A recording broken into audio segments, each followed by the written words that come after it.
everyone, how are you? So guys, welcome to my another video.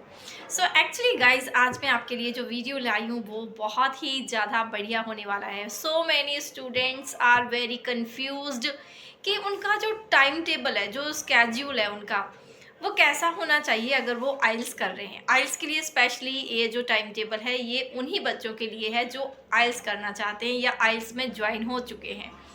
So guys, कब क्या पढ़ें ये depend करता है कि आप किस तरह के स्टूडेंट हैं. Punctual of time from the very first day if you want to get your desirable band score.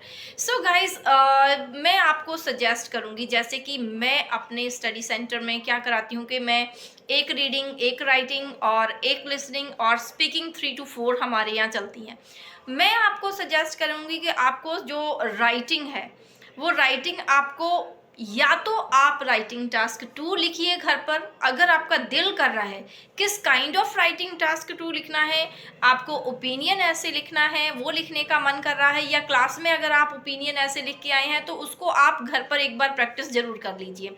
अगर आप डिस्कशन ऐसे करके आए हैं क्लास में डिस्कस, तो आप घर पर आकर डिस्कशन ऐसे कर लीजिए.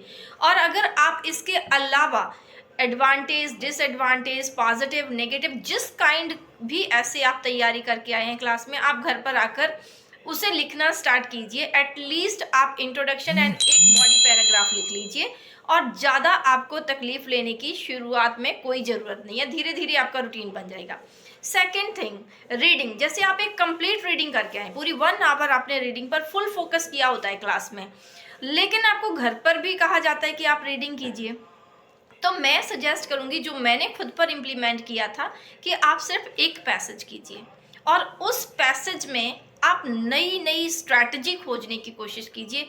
किस स्ट्रैटेजी से मैं जल्दी रीड कर लेता हूँ, किस स्ट्रैटेजी से मुझे आंसर जल्दी स्कैन हो जाता है, किस स्ट्रैटेजी से मैं फटाफट से अंडरस्टैंड कर लेता हूँ सारे पैराग्राफ को.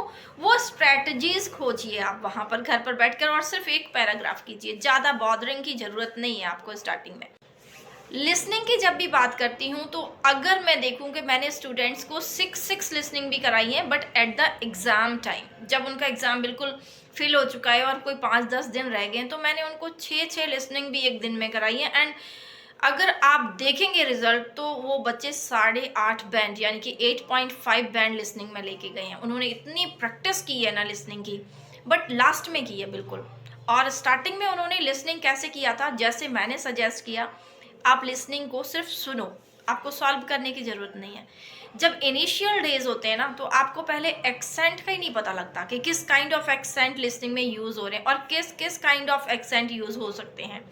बहुत फास्ट है. 1.25 पर आप प्रैक्टिस कीजिए, एक्सेंट को समझिए स्टार्टिंग के दिनों में, और धीरे धीरे उसके फेमिलियर होने की कोशिश कीजिए.